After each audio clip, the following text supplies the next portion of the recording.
Welcome to Code Smell. I'm Joel. In this video, we're going to write some custom resolvers, and so we are going to need to extend an existing data source to support resolving those resolvers.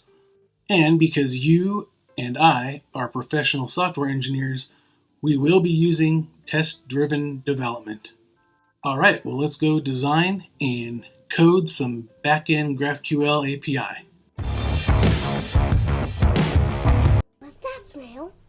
Now, we did a couple videos leading up to this video, but it's not necessary to watch them before this video, although you'll probably want to go back and check them out. In the real world, you inherit code all the time. Greenfield's pretty rare. Generally, you pick something up and you extend it. And so that's what we're going to do here.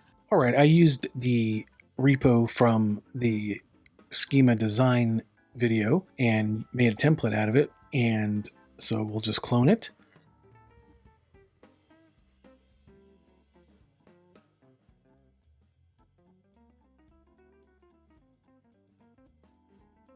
All right, and let's just load the packages. All right, and then let's test to make sure everything's good. All right. And let's take a look at the files.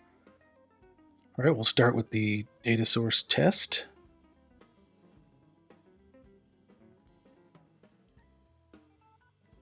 And then the resolvers test.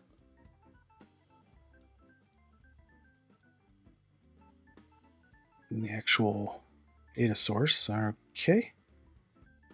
All right, we have a roster route, but we need a route that gives us general team information. And we're also going to need a fixture with a sample of that data.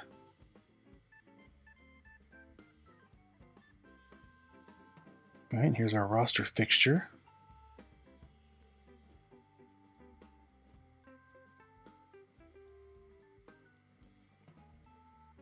These are our type defs for team, the venue, division, league.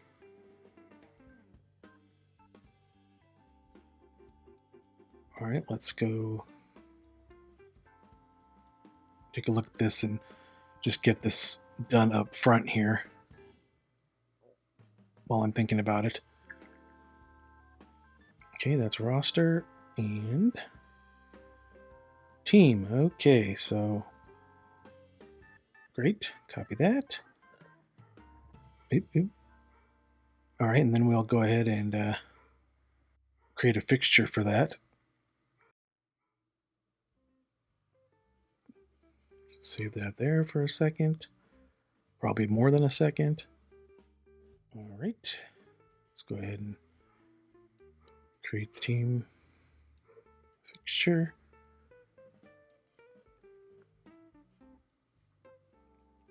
And fixtures are just the raw response from the third-party system. Come on. Just grab this whole thing out of there.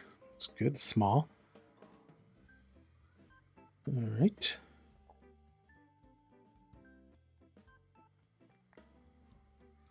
We need these fixtures before we can write tests, and we're going to write tests before we write production code, so just getting this in place.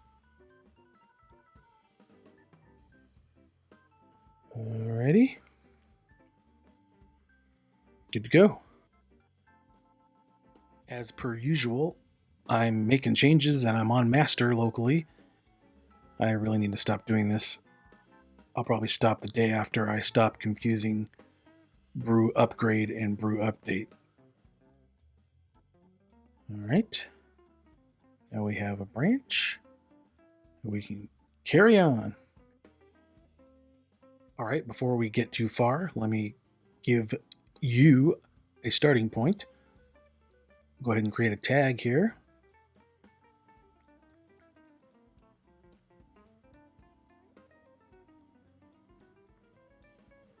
All right. Get that out there.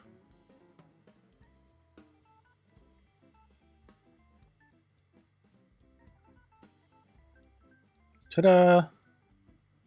All right.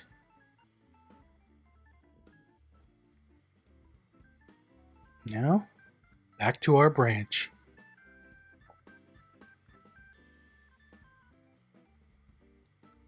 Okay, give me back my file with a comment in it. Thank you.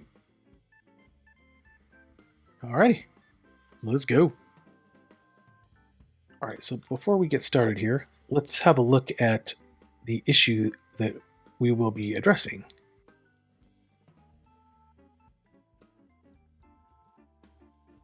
Okay, it's issue 1, so let's take a look at that. Alright, so we need to extend the data source to allow for getting a team, and we'll take a look at what's there now. Right now we can get a roster, but we want more team metadata, and we built schema for that in the schema design video, and you can take a look at that video later.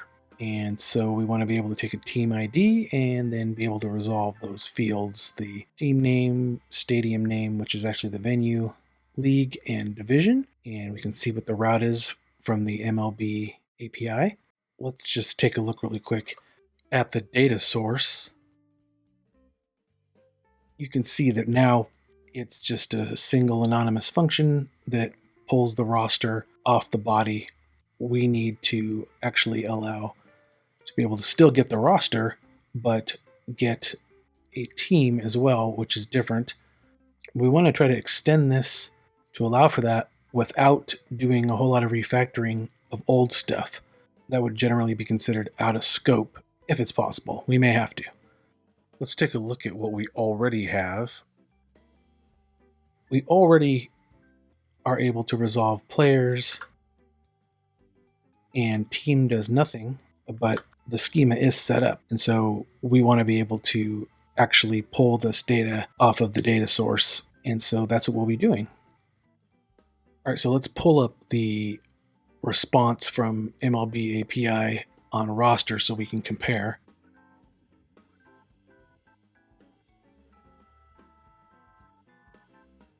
All right, so teams 119 here gets us the Dodger team information. Then when you tack on roster, that's when we get the roster, and obviously you can go from there. And so in our data source, we're pulling the roster off the body by destructuring.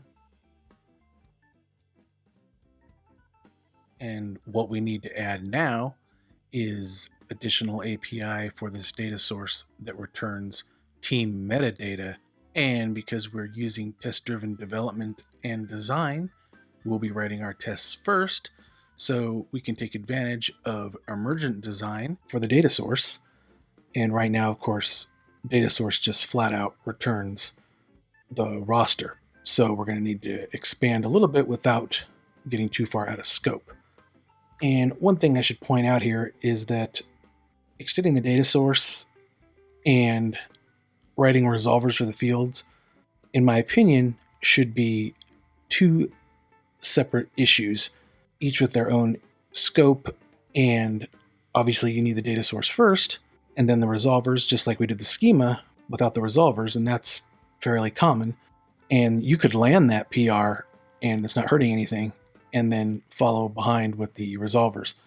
If you don't get two separate issues, you can still put in two separate PRs, make it a lot better for the code reviewers. We'll combine them here, but just keep that sort of thing in mind. That's the way that I like to work, and it works out pretty well. Okay, let's start writing tests and driving the design of our extended data source. All right, let's talk about design, and we'll start with semantics. So it makes sense for the roster to be returned as an array from the data source, because the roster has multiple player objects and it's a list, but a team is one object. Now, the MLB API does return an array, but it only ever has a single object. So as a client of our data source API, which we will be when we write resolvers, I would not expect an array with one item, because this is not a list, and semantically, that's not correct. So, with the roster, we return the whole array. We destructured and pulled roster off and returned it. Now, in the case of a team, we'll want to go ahead and unwrap this object from the array and return the object. That makes the most sense semantically for us as the actual API clients when we write the resolvers. That's going to be our first decision. So we'll write a test to expect an object, and that will get us started. Now, obviously, URL should be scaled down to just be the domain and API path, not any of these routes. And our function here should take something like what object we want and an ID and build up the route or something along those lines. But we're going to keep our code isolated, and this can be something to refactor later. All right, so let's write a breaking test. Do a little copy pasta here.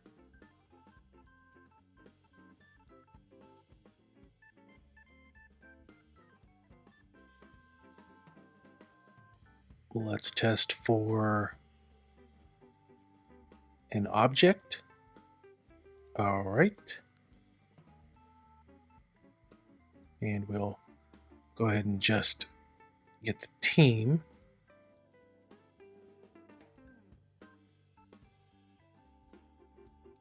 And we'll switch this to the team fixture. All right, and we're keeping things isolated. So we'll plan to just tack on a team. I'll get team.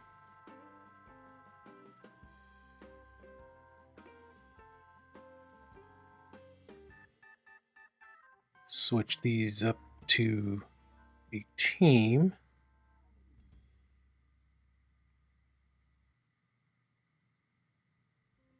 Right.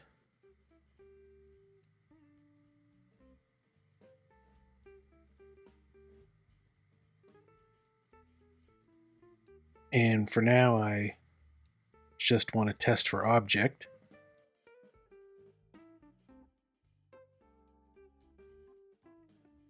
All right, and we'll worry about inspecting the object shortly. Let's go down and run the tests.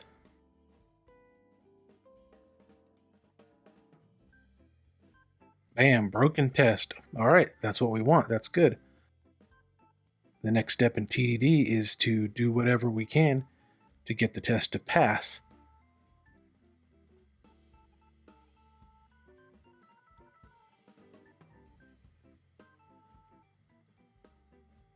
There, so we'll check this in at this point.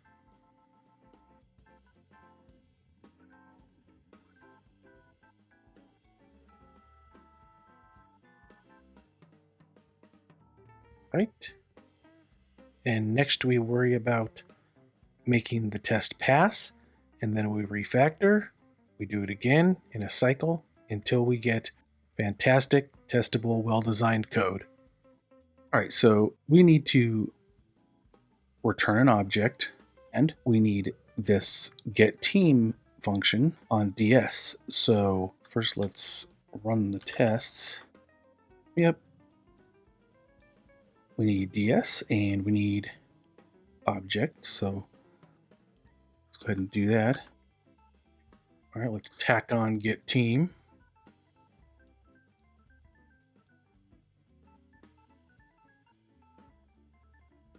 And we'll just go ahead and return an empty object. Retest. Aha, perfect. Okay, so we did what we needed to do to get the test to pass, and that's the first step with TDD. we'll build from there. All right, we'll check in so that we have a place to go back to that we know has passing tests. That's how we keep our sanity. Okay, the next step in the TDD workflow is to refactor and actually have this do something. But the test is passing, so we're on the right track. And we can always come back to this last good state, which is why we commit at each of these milestones. All right, we're going to return a real team object without breaking our test. So let's pull the team off. Okay.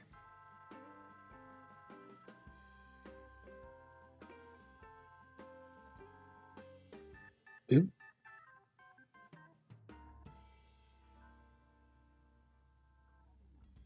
All right. This.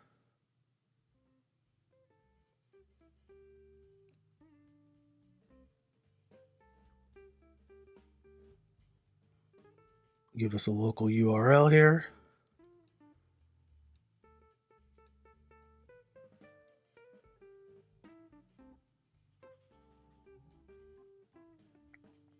All right, and we'll go ahead and return the team.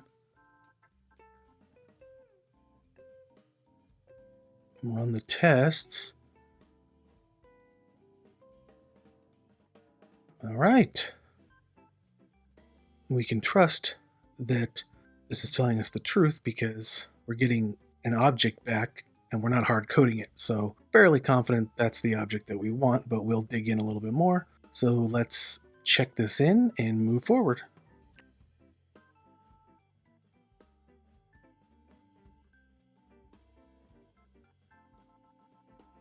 All right, let's dig into our object and make sure that our test is not lying to us.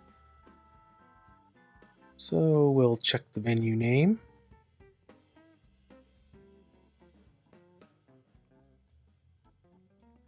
Okay.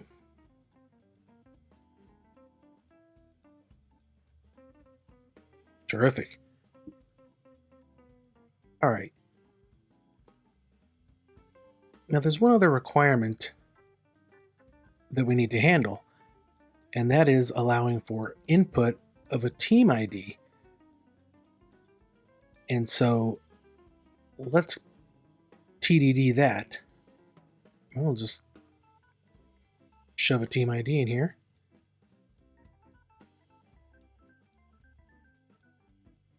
And that works because, well, it's JavaScript and it doesn't use that argument anyway. So we need to break it. All right, and we get rid of this hard-coded 119.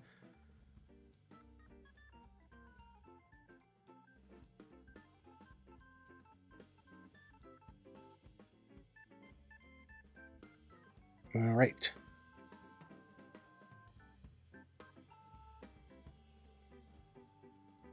Kablam.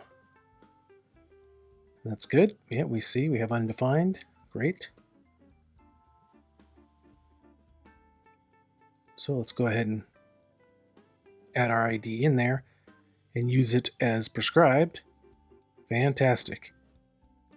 You'll note that during this entire workflow, we've never run the project.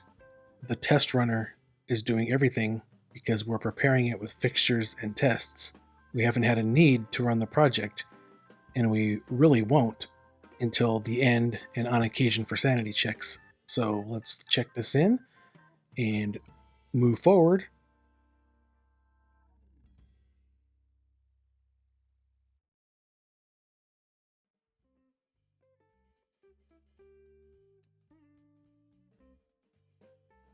All right, we've reached resolver time. First thing we need to do is make a tiny change to the schema here.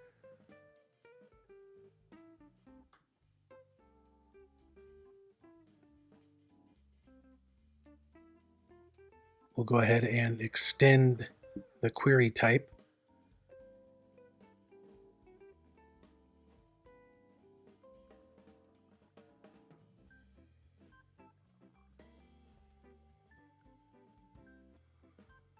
All right, and the team will take an ID as required.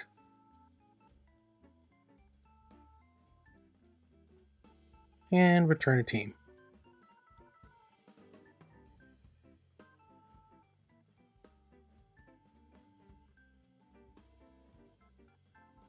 Let's take a look at that.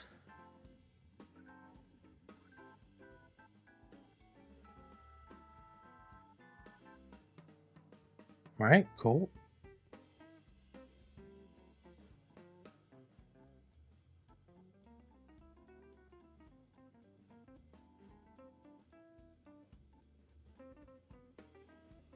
All set there.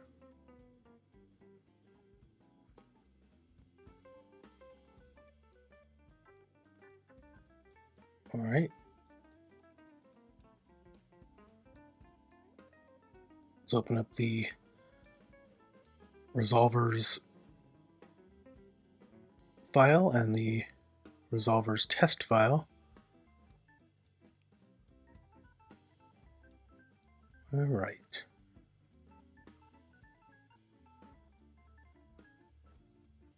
Set up our describe block.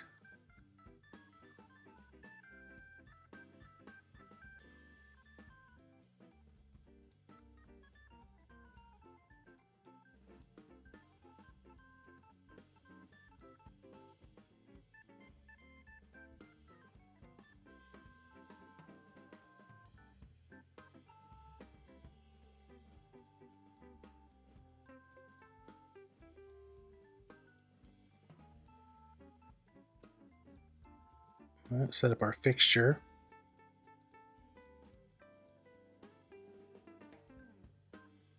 We're not testing data source now, so we can stub out what the data source will return to us. Stick it right here in the test. Everything local. No hunting around for ancillary things.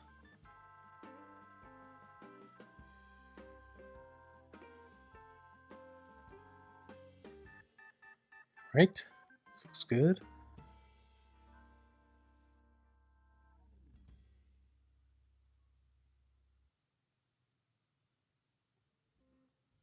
All right, let's stub the get team function with our fixture. Yes, it's stub, not mock.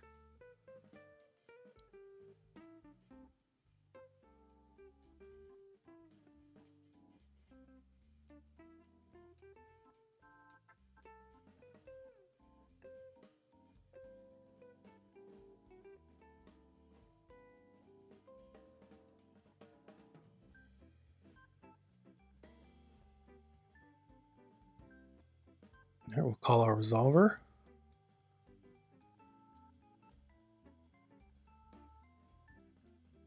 And we'll expect it to be an object.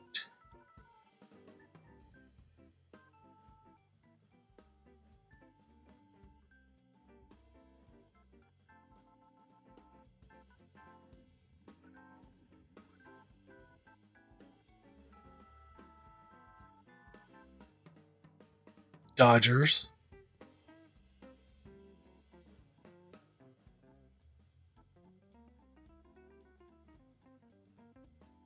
Okay.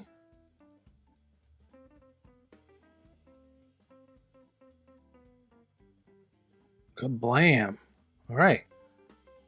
So we expect, because it's not there yet. That's what we want. All right, let's save our work. And gcam is just an omyzish alias for git, commit, add, and message.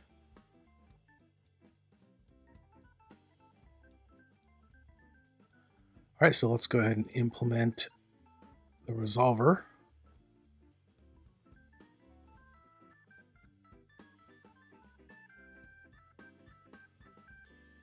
All right, and the underscore is the parent argument, which we don't care about, and we want to pull the ID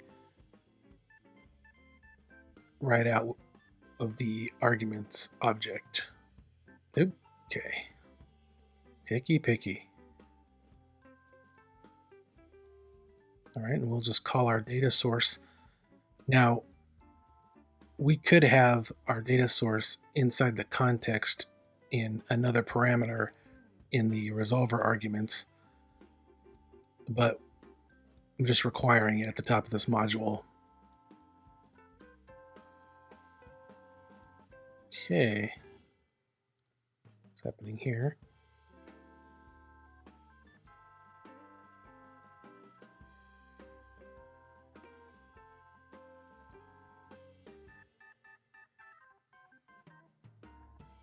Yeah.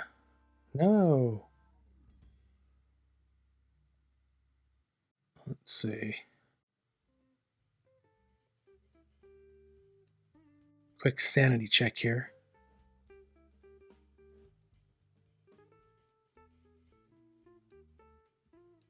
Okay. All right. Right. Thank you, Jest.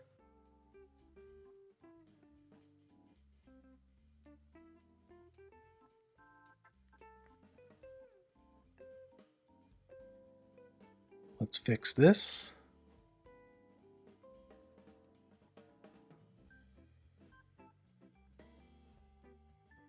Okay, that's good, but GraphQL is not going to like the resolver signature, so we're going to deal with that. Let's see.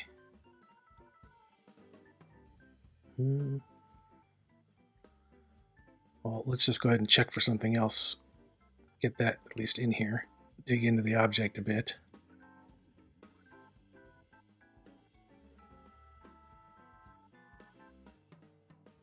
Yeah, I'll just do ID.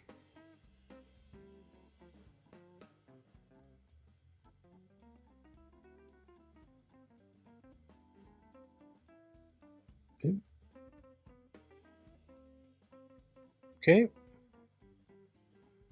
But as I said, GraphQL is not going to like this.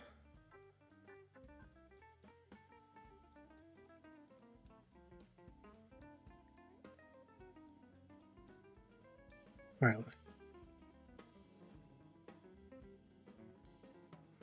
Let's go ahead and give it a signature it likes.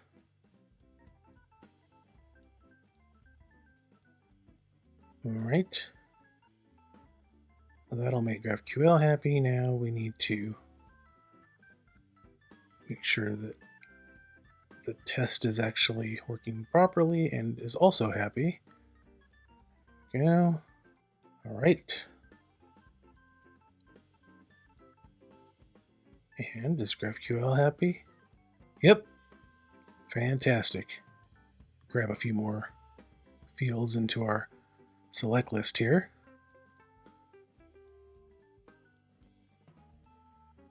Okay, cool.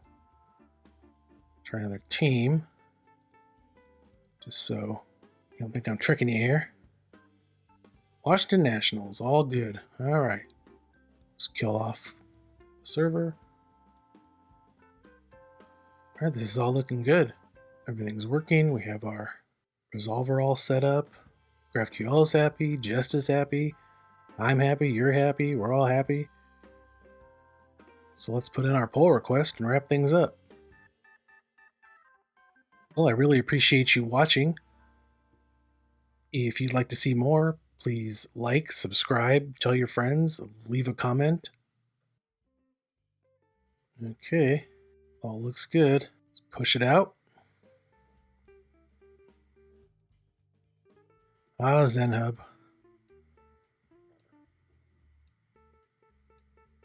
Okay.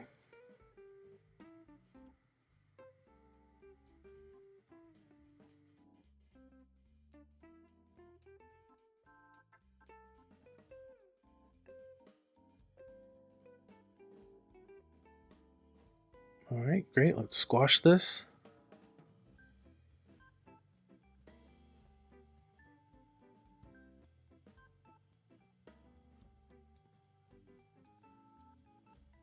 All right, let's close the issue. Should have closed it with the PR, but oh well.